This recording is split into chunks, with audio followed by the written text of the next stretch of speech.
சங்கதி சொல்லும் சக்கரம். விடிந்து கொண்டிருக்கிறது. இந்த அதிகாலையிலேயே ஊர் முழுவதும் விழித்துவிட்டது. அனைவரும் காலையில் நீராடி கோயிலுக்குச் செல்கின்றனர். ஸ்ரீ சாரதாதேவியார் கோயிலில் அனைவரும் கம்பீரமாக அமைதியாய் கண்களை மூடியவாறு அமர்ந்திருக்கின்றனர். அன்னையின் வெண்ணிற திரு உருவத்திற்கு முன்னால் மட்டும் வெளிச்சம், மற்றபடி எங்கும் இருள் படர்ந்துள்ளது. அமைதியாக வரிசையாக அமர்ந்து அவர்கள் தியானிப்பது நம்மை வேறு உலகத்திற்கு வந்துவிட்டோமோ என்று யோசிக்கச் செய்கிறது. பக்தி பாடல்கள், துதி என அன்றைய பொழுதை அவர்கள் மங்களமாக வரவேற்கின்றனர். மணிச்சத்தம், மந்திரத்தின் ஒளி என தெய்வீக மனம் எங்கும் பரவி மனத்திற்கு இதமாய் உள்ளது. வண்டி வந்துவிட்டது. அன்னையின் வீட்டில் பொரி, இனிப்பு மற்றும் பழங்களை நமக்கு காலை உணவாகத் தருகின்றனர். நாம் காமார்புக்கூருக்கு போக சந்தைக்கு போகும் மாட்டு வண்டிக்காக சாலையில் காத்திருக்கிறோம். நேற்று நடந்த அதிசயங்களால் வாயடைத்தோ என்னவோ சூரியன் இன்னும் வெளியே வரவில்லை. அவனது வெளிச்சம் மட்டும் மெல்ல பரவியிருக்கிறது. மேகமூட்டமாக உள்ளது. சில்லென்று காற்று வீசிக்கொண்டிருக்கிறது. தும்பிகளின் ரீங்காரம், நாரைகளின் சப்தம், கூட்டமாய் வானில் பறக்கும் பறவைகள் மழை வரும் என்று முன்னறிக்கை கொடுக்கின்றன. மழைக்கு முன்னால் ஊருக்கு போக வேண்டுமே என்று யோசித்தபடி நாம் கிராமத்து சாலையை பார்க்கிறோம். அதோ மாட்டின் மணிச்சத்தமும் வண்டி சத்தமும் கேட்கிறதே. வண்டி வந்துவிட்டது. புதிய அனுபவம். சந்தைக்கு போவதற்கான வண்டி என்பதால் பொருட்களுக்கு இடையே சிறிதுதான் இடம் உள்ளது. எப்படியோ உட்கார இடம் செய்து அமர்கிறோம். கிராமத்து மண்சாலை. கடகடவென உருளும் சக்கரம். வண்டிக்காரரின் சொடுக்கில் ஜல் ஜல் சலங்கை சத்தத்தோடு ஓடும் மாடுகள். பாத்திர பண்டங்களுக்கு இடையே வண்டியின் ஆட்டத்தில் நாம் பயணிப்பது ஒரு புதுமையான அனுபவம். தொடரும் அதிசயம். மண் சாலையின் இருபுறத்திலும் மரங்கள். அதற்கு பின்னால் வயல்வெளி. இடையிடையே தாமரை, அல்லி மலர்கள் நிறைந்த குளங்கள். முகத்தில் ஈர காற்று அடிக்க நாம் வேடிக்கை பார்த்தபடி செல்கிறோம். வண்டி சக்கரத்தின் பக்கம் நமது கண்கள் போகின்றன.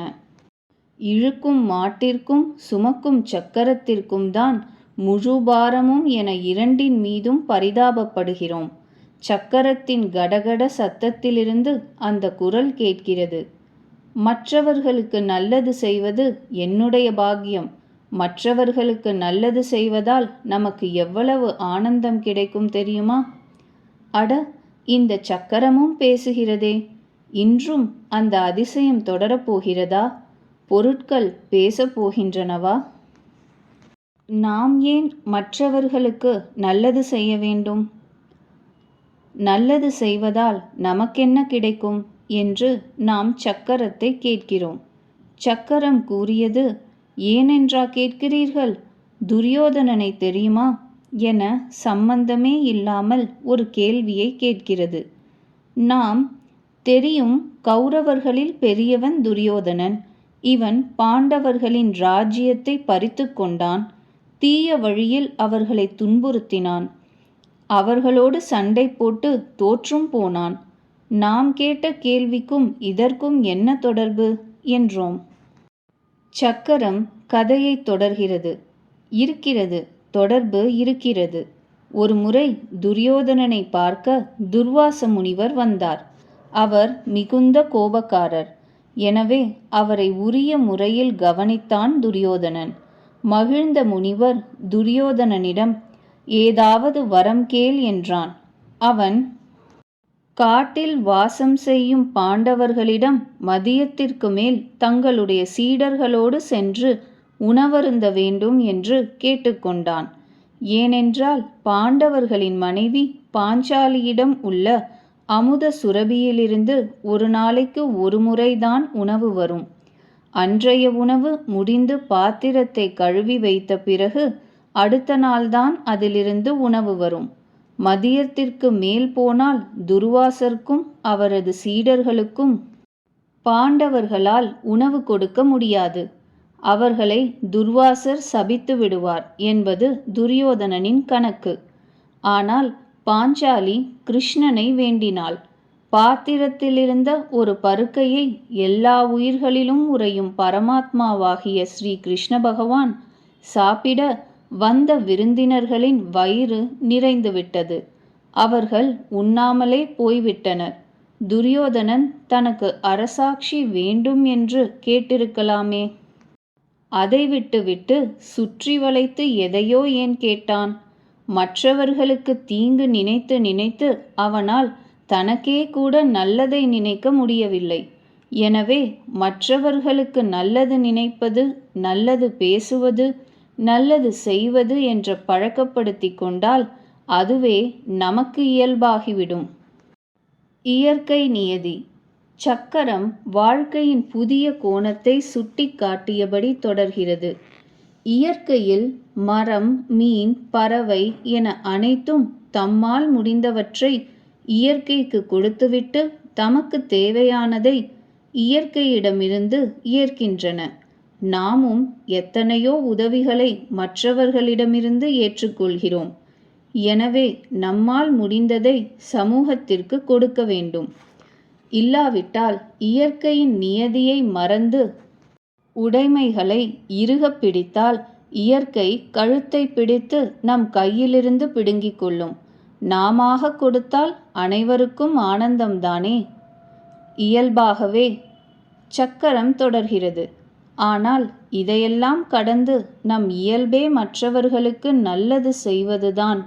எந்த ஒரு பெரிய தத்துவ விளக்கமும் இன்றி அன்னையார் மற்றவர்களுக்காகவே தன் வாழ்நாளை செலவிட்டார். ஆமாம், இப்பொழுது நினைத்தாலும் மலைப்பாயிருக்கிறது. நீண்ட சொற்பொழிவை ஆற்றிய சக்கரம் அமைதியானது. மழை தூற ஆரம்பிக்கிறது. மேகமூட்டத்தின் ஓட்டம், இடிச்சத்தம், மின்னல், ஈரமான காற்று என பெரிய மழை வர ஆரம்பிக்கிறது. வைர கம்பிகள் வானத்திலிருந்து பூமிக்கு விழுவது போல மழை நீர் விழுகிறது.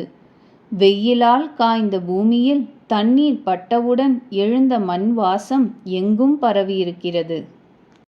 வண்டிக்காரர் சாலையோரம் உள்ள சிறிய கொட்டகையில் வண்டியை நிறுத்திவிட்டு சற்று மழை நின்றதும் போகலாம் என்கிறார். நாம் சக்கரத்திற்கு வெகு அருகில் நிற்கிறோம். ஆம், சக்கரம் சொல்வது சரிதானே. மழை கூட எந்த எதிர்பார்ப்பும் இன்றி அனைவருக்கும் தன்னை இயல்பாக தருகிறதே என யோசிக்கிறோம்.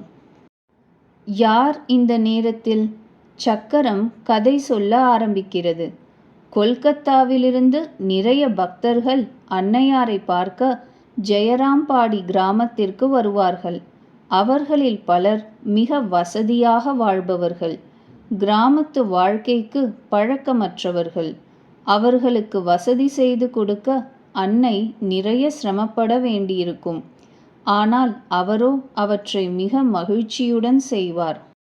ஒரு நாள் இரவு 2 மணி இருக்கும். யாரோ ஒரு பெண்மணி அன்னையின் வீட்டிற்கு முன்னால் தரையில் எதையோ பொறுக்கிக் கொண்டிருந்தார். சீடர் ஒருவர் யார் இந்த வேளையில் என்ன செய்கிறார்கள் என பார்த்தார். அன்னைதான் தரையில் உள்ள கற்களை எடுத்து கொண்டிருந்தார். சீடர், தாங்கள் இந்த வேளையில் என்ன செய்கிறீர்கள் என்று கேட்டார். அன்னையார், அது ஒன்றும் இல்லை அப்பா.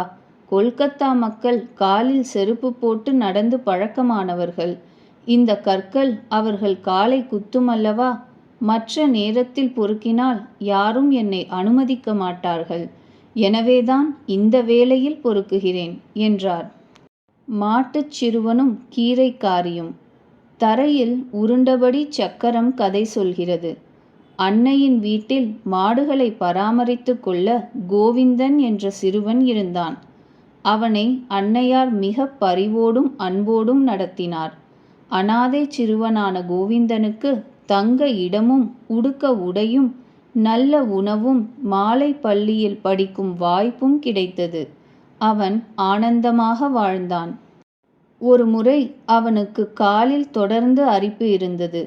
அது உடலின் பகுதிகளில் பரவி அவனை மிகவும் துன்புறுத்தியது. ஒரு நாள் இரவு அவனுக்கு மிகுந்த வலி உண்டாகி அழ ஆரம்பித்தான். இதை கேட்ட அன்னை இரவு முழுவதும் தூங்கவில்லை. காலையில் முதல் வேளையாக வேப்பிலையையும் மஞ்சளையும் வைத்து அரைத்து மருந்து தயாரித்தார். கோவிந்தனை கூப்பிட்டு சிறிது சிறிதாக மருந்தை கொடுத்து அதை எப்படி தடவுவது என்றும் சொல்லிக் கொடுத்தார். இந்த நிலையில் இவர்களை பார்த்தவர்கள் சொந்த தாய் மகன் என்றே நினைப்பார்கள். ஒரு கூலி பெண் காய்கறி கீரை எடுத்துக்கொண்டு ஜெயராம்பாடி வருவதுண்டு. நீண்ட நாட்களாக வராத அவர் அன்று வந்தார். வந்து சிறிது நேரத்திற்கெல்லாம் தன் மகன் இறந்துவிட்டதாக கூறி ஓவென்று அழ ஆரம்பித்தார். இதை கேட்ட அன்னையாரும் அவரது துக்கத்தை தாங்க முடியாமல் அழ ஆரம்பித்தார். இருவரின் அழுகையும் கேட்டவர்களுக்கு உண்மையாக யாருடைய மகன் இறந்திருக்கிறான் என்ற சந்தேகத்தை ஏற்படுத்தியது. மற்றவர்கள் துன்பத்தையும் தன் துன்பம் போல உணரும் பண்பு அன்னையாரிடம் இருந்தது. அந்த பெண் சற்று நேரத்தில் அழுகை ஓய்ந்து வயிறார உண்டு மனம் ஆறுதல் பெற்று சென்றாள்.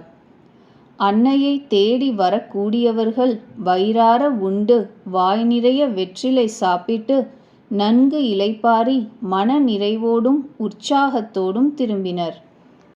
அவர்கள் மகிழ்ச்சியில் அன்னை மகிழ்ந்தார். அவர்கள் நிறைவில் அவர் நிறைவு கண்டார். சக்கரம் சொல்லும் சங்கதி நம்மை ஆஹா, இப்படிப்பட்ட இடத்திற்கு வர நமக்கும் வாய்ப்பு கிடைத்துள்ளதே என்று பெருமைப்பட வைக்கிறது. நீ மட்டும் ஏன் சுமக்க வேண்டும்? மழை சற்று நின்றுவிட வண்டிக்காரர் வண்டியை வெளியில் எடுத்து சாலையில் செலுத்த நம் பயணம் தொடர்கிறது. மெல்லிய மழைச்சாரலில் சேறு நிறைந்த சாலையில் நாம் பயணத்தை தொடர்கிறோம். சக்கரம் மீண்டும் பேச்சு கொடுக்கிறது. அன்னையார், உன்னால் யாராவது ஒருவருக்காவது மகிழ்ச்சி தர முடிந்தால் உன் வாழ்க்கை நலமுடையதாகும் என்பார். ஊரில் விஷஜுரம் வரும்போதெல்லாம் மக்கள் படும் கஷ்டங்களைக் கண்டு தன் துன்பமாகவே நினைத்து அவர் வருந்துவார். தன் சீட பிள்ளைகளையும் பக்தர்களையும் கொண்டு உதவிக்கு ஏற்பாடு செய்வார். மழையால் சாலை மோசமாகி உள்ளது. சக்கரம் திணறி திணறி உருளுவதால் பேச்சை நிறுத்தியது. நாம் சக்கரத்திடம், ஓ சக்கரமே, நீ மட்டும் ஏன் சுமக்க வேண்டும்? வண்டி கூரை இருக்கை அவ்வளவு சுமப்பதாய் தெரிவதில்லையே என பரிதாபப்படுகிறோம். சக்கரத்திடம் இருந்து சட்டென்று பதில் வருகிறது. இது என்னப்பா கேள்வி? இவர்கள் செய்வார்கள் அவர்கள் செய்வார்கள் என்று என்னால் சும்மா இருக்க முடியாதே. அதுவும் அன்னை சாரதாதேவி வாழ்ந்த இந்த ஊரில் இருந்து கொண்டு என்னால் அப்படியெல்லாம் இருக்க முடியாது. அவரது தம்பிகளின் மக்கள், மனைவி, பேரன்கள் என்று குடும்பத்தின் முழு பொறுப்பையும் அவர்தான் ஏற்றிருந்தார். யாராவது கேட்டால், இந்த வீட்டில் பிறந்ததற்கு இந்த நன்றி கடனையாவது செய்ய வேண்டும் என்பார். இது ஸ்ரீ ராமகிருஷ்ணர் அவருக்கு சொல்லிக் கொடுத்த வாழ்க்கை பாடம். பயண வேளைகளில் படகிலோ வண்டியிலோ ஏறும் பொழுது முதலில் ஏற வேண்டும். இறங்கும் பொழுது கடைசியில் இறங்க வேண்டும். அப்பொழுதுதான் சாமான்கள் எல்லாம் சரியாக ஏற்றப்பட்டனவா இறக்கப்பட்டனவா என்பதையெல்லாம் கவனிக்க முடியும். குடும்பத்தாருக்கு மட்டுமல்ல, இந்த ஜெயராம்பாடி கிராமத்தில் வாழும் விவசாயிகளின் நன்மைக்காக ஆமோதர் ஆற்றின் குறுக்கே பாலம் கட்டச் செய்தார். சிறுவர் சிறுமியர் படிக்க பள்ளிக்கூடத்திற்கு ஏற்பாடு செய்தார். மக்களின் மருத்துவ வசதிக்காக மருத்துவமனை தொடங்கச் செய்தார். ஊரின் குடிநீருக்காக கிணறு வெட்டச் செய்தார். ஜெகத்தாத்ரி பூஜையன்று ஊர் முழுவதற்கும் விருந்து கொடுக்க ஏற்பாடு செய்தார். சக்கரம் சற்று இடைவெளிக்கு பிறகு அழுத்தம் திருத்தமாக சொல்கிறது. நாம் ஏன் செய்ய வேண்டும் என்று கேட்கிறோமே, நாம் ஏன் செய்யக்கூடாது என்று என்றாவது கேட்டிருக்கிறோமா? கருணை உள்ளவன்தான் மனிதன் என்பார் அன்னையார். சுயநலத்தை சற்று மூட்டை கட்டி வைத்துவிட்டு நம்மை சுற்றி உள்ளவர்களின் நலத்தை விரும்பி நாம் செயலில் ஈடுபட்டால் நம்மை பார்த்து பலரும் அதில் தொடர்ந்து ஈடுபடுவார்கள். அதனால் நமது சமூகமும் நாடும் சிறந்து விளங்கும். முதலில் அறம் செய்ய விரும்புவோம். அதை நிறைவேற்ற வாய்ப்பும் வசதியும் நம்மை தேடி வரும். வண்டிச் சக்கரம் உற்சாகத்தோடு ஓடுவது போல தோன்றுகிறது. காமார்புக்கூர் 2 என்று எழுதப்பட்ட மைல்கல் இன்னும் 2 கிலோமீட்டரில் ஊரை அடைந்துவிடலாம் என்று நமக்கு சொல்கிறது. வண்டிக்காரர் பேச்சு கொடுக்கிறார். என்ன, ஊருக்கு புதியவர்களா? முதல் தடவையாக இங்கு வருகிறீர்களா? ஆம், நாம் செல்லும் ஊரின் சிறப்பு குறித்து கூறுங்கள் என்று கேட்கிறோம். சக்கரத்திடமிருந்து நம் பார்வை வண்டிக்காரர் பக்கம் போகிறது. அப்பா, நீங்கள் வந்திருக்கிற இந்த கிராமத்தில் கொஞ்சம் வருடங்களுக்கு முன்னால் ஷூதிராம் என்ற பிராமணர் இருந்தார். அவர் கயையில் உள்ள விஷ்ணுவை தரிசிக்க போனபொழுது அவருக்கு ஒரு தெய்வீக காட்சி கிடைத்தது. புதிய அருகம்புல்லை போன்ற பச்சை நிறத்தில் விளங்கிய கயை விஷ்ணு அவர் கனவில் கனிவும் அன்பும் கருணையும் பொங்கத் தோன்றி, உனது பக்தியால் மகிழ்ந்தோம். உனக்கு மகனாக பிறந்து உன் அன்பான சேவையை ஏற்க விரும்புகிறோம் என்றார். தெய்வ குழந்தை. வண்டிக்காரர் தொடர்கிறார். அதே சமயத்தில் ஷூதிராமின் மனைவியாகிய சந்திரமணி தேவியாரும் பல தெய்வீக காட்சிகளை கண்டார். கண்ணை பறிக்கின்ற ஓர் ஒளி வெள்ளம் சிவலிங்கத்திலிருந்து தோன்றி கோவில் முழுவதும் நிறைந்தது. பின்னர் அந்த பேரொளி அலைகள் அவரை சூழ்ந்து அவர் வயிற்றில் தங்கியதாக ஓர் அனுபவம் அவருக்கு ஏற்பட்டது. அந்த வயோதிக தம்பதியினருக்கு தெய்வீக கலையோடு பிறந்தவன்தான் கதாதரன். அந்த தெய்வ குழந்தை கதாதரன் ஓடியாடிய பூமிதான் இந்த காமார்புக்கூர். இவரே பின்னால் தக்ஷிணேஸ்வரத்தில் காளி கோயிலில் பூஜாரியாக பொறுப்பேற்று பல அரிய ஆன்மீக சாதனைகளை செய்தார். காளியின் காட்சியை காணப்பெற்று காளியோடு நேராகவே உரையாடும் அளவிற்கு ஆன்மீகத்தில் திளைத்திருந்தார். ஸ்ரீ ராமகிருஷ்ணர் என்று அனைவராலும் அழைக்கப்படும் இவர் வைணவம், சாக்தம், சைவம், அத்வைத்தம், கிறிஸ்துவம், இஸ்லாமியம் என்ற பல வழிகளில் சாதனை செய்து இறை காட்சி பெற்றார். பரமஹம்சரும் துறவு பரம்பரையும். மீண்டும் வண்டிக்காரர் அதிக படிப்பறிவு அற்றவராக இருந்தாலும் ஆன்மீக அனுபூதியால் இவரது பேச்சு பலரை கவர்ந்தது. இவரை பரமஹம்சர் என்று அனைவரும் அழைத்தனர். இவரது அமுத மொழிகளை கேட்க பலரும் கூடினர். இவர் நிறைய பேருக்கு ஆன்மீக வழியை காட்டினார். இவருக்கு பல சீடர்கள் ஆயினர். இவரது சீடர்களில் முதன்மையானவர்தான் சுவாமி விவேகானந்தர். இவருக்கு பரமஹம்சர் சிறப்பாக பயிற்சி அளித்திருந்தார். விவேகானந்தர் வெளிநாட்டிற்கு சென்று இந்து சமயத்தின் பெருமையை உலகறியச் செய்தார். சுவாமிஜி ஸ்ரீ ராமகிருஷ்ண மடம் என்ற புதிய துறவியர் சங்கத்தை நிறுவினார். இந்த புதிய துறவியர் சங்கம் சுயமுக்தியையும் உலக நன்மையையும் கருத்தில் கொண்டு இன்றும் செயல்புரிகிறது. இந்த மடத்தின் துறவியர் ஜீவ சேவையே சிவ சேவை என இன்றும் பல சமூக சேவைகளோடு ஆன்மீக நெறியில் ஈடுபட்டுள்ளனர். இந்து சமய வரலாற்றில் மறுமலர்ச்சியை ஏற்படுத்தி உண்மை சமயத்தை மூட நம்பிக்கைகளிடம் இருந்து பிரித்து நம்மிடம் கொடுத்தவர் ஸ்ரீ ராமகிருஷ்ண பரமஹம்சர். மேலும் மேற்கத்திய படிப்பு, அறிவியல் கண்டுபிடிப்பு என புத்தியால் வளர்ந்த மனிதன் கடவுள் இருக்கிறாரா என்ற கேள்விக்கு இவரது வாழ்க்கை விடையாக அமைந்தது.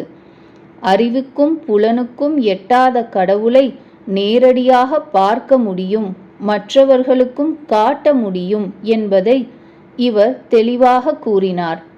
வேதத்திற்கும் சான்றோர்கள் சொன்ன உண்மைகளுக்கும் நிரூபணமாக அவரது வாழ்க்கை இருந்தது.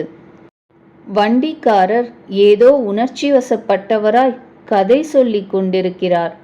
நாமும் நம்மை மறந்து அந்த காலத்துக்கே போய் கதைகளை கேட்கிறோம். இந்த பரமஹம்சர் இறைபித்து தலைக்கேறி சாதனைகள் புரிந்த பொழுதுதான் அவரது தாயார் அவரை மற்றவர்களைப் போல நல்ல விதமாக வாழ வைக்க ஸ்ரீ சாரதா தேவியாரை திருமணம் செய்து வைத்தார். திருமணம் முடிந்து ஸ்ரீ சாரதா தேவியார் இந்த ஊருக்கு வந்தபொழுது அவருக்கு வயது 5. எங்கிருந்தோ கேட்கும் பாடல். வண்டிக்காரர் ஏதோ நினைவுகளில் மூழ்கியவராய் நீண்ட நேரம் பேசவே இல்லை. நாமும் அவர் சொன்னவற்றை யோசித்து பார்க்கிறோம். ஆஹா, கொஞ்சம் வருடங்களுக்கு முன்னால் பிறந்திருந்தால் இவர்களை நேரில் பார்த்திருக்கலாமே, எப்படிப்பட்ட புண்ணிய தலத்திற்கு வந்திருக்கிறோம் என்று நமக்கு பூரிப்பாய் இருக்கிறது. வண்டிக்காரர் மாடுகளை துரிதப்படுத்தியபடியே சொல்கிறார். வங்காளத்தின் ஹூக்ளி மாவட்டத்தில் வடமேற்கு பகுதியில் நாம் போகும் காமார்புக்கூர் உள்ளது. மிக செழிப்பாயிருந்த ஊரப்பா இது. வளமான பூமி. இங்கு விவசாயம், மரவேலை, துணி தயாரிப்பது, கூடை பாய் முடைவது என எல்லா தொழில்களும் சிறப்பாயிருந்தன. பூரி எனும் தீர்த்த தலத்திற்கு போகும் யாத்ரிகர்கள் இந்த ஊரை கடந்து செல்வார்கள். அவர்கள் பக்தி பாடல்கள் மற்றும் தெய்வீக கதைகளால் ஊராரை மகிழச் செய்வார்கள். தர்ம தேவதைக்கு தேர் திருவிழா சிறப்பாய் நடக்கும். ஹல்தார் புக்கூர் என்று ஒரு பெரிய குளம் இருக்கிறது. மாணிக் ராஜா ஏற்படுத்திய பெரிய மாந்தோப்பு இருந்தது. அங்குதான் கதாதரன் சின்ன வயதில் நண்பர்களோடு விளையாடுவான். இப்பொழுது அங்கு பள்ளி வந்துள்ளது. ஊரை வண்டி தொட்டுவிட்டது என்பதற்கு அடையாளமாக குடிசை வீடுகள் தெரிய ஆரம்பிக்கின்றன. நாம் ஆர்வமாக வெளியே எட்டி பார்க்கிறோம். யாரோ பாடுவது தூரத்திலிருந்து தேய்ந்து நம் காதை எட்டுகிறது. யார் பாடுகிறார்கள் என நாம் வண்டிக்காரரை கேட்கிறோம். வண்டிக்காரர் கூறினார், இது சித்திரை மாதமல்லவா, சிவன் பற்றிய பாடல்கள் ஊர் முழுவதும் எதிரொலிக்கும் என்றார். ஊரை நெருங்க நெருங்க பாடல் சத்தம் அதிகமாகிக் கொண்டே வருகிறது. வண்டி ஒரு குளக்கரையில் நிற்கிறது. வண்டிக்காரர் நம்மை பார்த்து, இறங்கிக் கொள்ளுங்கள், இன்று செவ்வாய், சந்தைக்கு போக மழையினால் நேரமாகிவிட்டது. நான் கிளம்புகிறேன். எதிரில்தான் குருமகராஜ் ஸ்ரீ ராமகிருஷ்ண பரமஹம்சர் வீடு என்று கூறுகிறார். இறங்கிக் கொண்டு குளக்கரையில் நின்றபடி அந்த வண்டி மறையும் வரை பார்க்கிறோம். இனிய இசை கருவிகளுடன் பாடல் இப்பொழுது தெளிவாக கேட்கிறது. வாருங்கள், பாடல் கேட்கும் திசை நோக்கி போய் பார்ப்போம். இதுவரை கேட்டவை. நம் இயல்பே நல்லவனாக இருப்பதும் பிறருக்கு நன்மை செய்வதும் தான். பிறருக்கு நன்மை செய்வதன் மூலம் நமக்கே நாம் நன்மை செய்து கொள்கிறோம். மற்றவர்களின் வசதியை கருத்தில் கொண்டு செயல்புரிதல் வேண்டும். பிறரின் இன்ப துன்பங்களில் நாமும் பங்கெடுக்க பழகினால் மனமும் வாழ்வும் நலமாக இருக்கும். அனைவரின் உணர்வுகளையும் மதிக்க வேண்டும். நம்மை பற்றி மட்டும் யோசிக்காமல் நம்மை சார்ந்தவர்களை பற்றியும் நமது சமூகத்தின் நன்மைக்காகவும் முனைந்து செயல்பட வேண்டும். இவர்கள் செய்வார்கள், அவர்கள் செய்வார்கள் என காத்திராமல் முழு பொறுப்புகளையும் நம் தோள்களில் சுமந்து செயல்பட வேண்டும்.